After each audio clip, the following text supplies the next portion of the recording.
आज मी तुमका मोड आलेल्या कुळथाची आमटी कशी करतात ते दाखवते।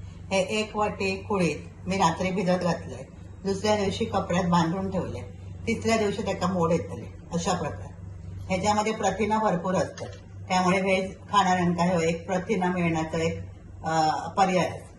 नंतर बारीक चिरलेला एक कांदो, इकडे कांद्या खोबऱ्याचं वाटण घेतलंय, फोडणीसाठी लसूण ठेचून घेतले, कोथिंबीर, 2-3 कोकम आणि मसाले।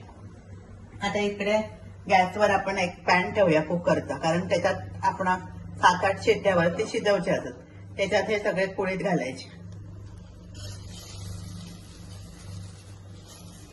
त्याच्यातच घालायचो कांदो। आता याच्यात पाणी घालायचं आणि 7-8 शिट्टी येईपर्यंत शिजवून घ्यायचं, कारण कुळीत शिजवूक थोडा वेळ लागतो।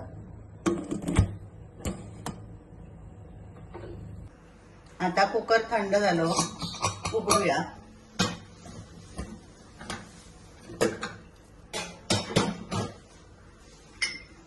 आता हे 7 ते 8 शिट्ट्या काढून आपण कुळीत चांगल्या प्रकारे शिजवून घेतो।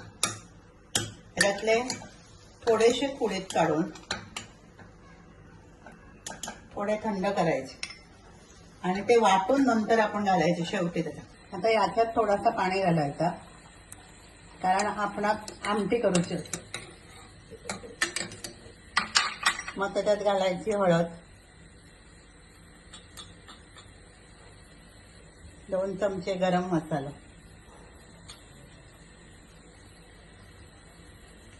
चवीनुसार मीठ आणि 2-3 कोकम। आता हे का उकळी येईपर्यंत आपण हे जे कुळीत असत ते वाटून घेऊया। आता ही चांगली आमटी उकळली की त्याच्यात घालायचा या कांद्या खोबऱ्याचा वाटण।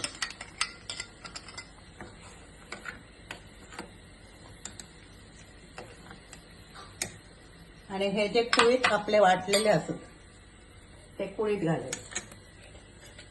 ते वाटून अशासाठी घ्यायचे की आमटी सगळी मिळून येतात।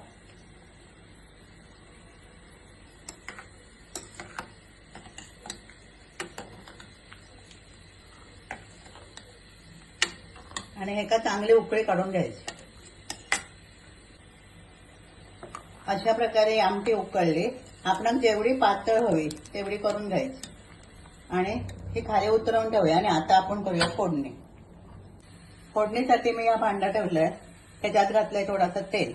आता तेल थोडा तापला की त्याच्यात घालूया ही ठेचलेली लसूण, आणि लसूण चांगले ब्राऊन होईपर्यंत परतून घ्यायची। आता ही फोडणी लसणीची तयार झाली। लसूण चांगली ब्राऊन झाली की गॅस बंद करायचा आणि ही फोडणी आता आपण या आमटीवर घालायची।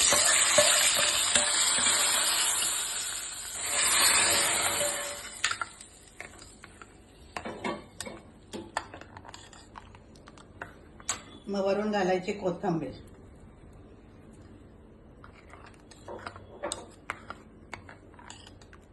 अशी ही कुळथाची मस्त आमटी तयार। मोड आलेल्या कुळथाची अशा प्रकारे आमटी भाजक्या वाटपाची तुम्ही करून बघा, खूपच छान लागतात। आणि जास्त पावसाळ्याच्या दिवसामध्ये जेव्हा सर्दी होता तेव्हा किंवा आजारी माणसांना सुद्धा तोंडात चव नसतात, तेव्हा अशा प्रकारची आमटी ही साधं आपलं पांढरं भात असतं त्याच्याबरोबर जर तुम्ही खाल्लात तरी खूप छान लागतात। तर ही रेसिपी आवडली तर लाईक करा, शेअर करा, सबस्क्राईब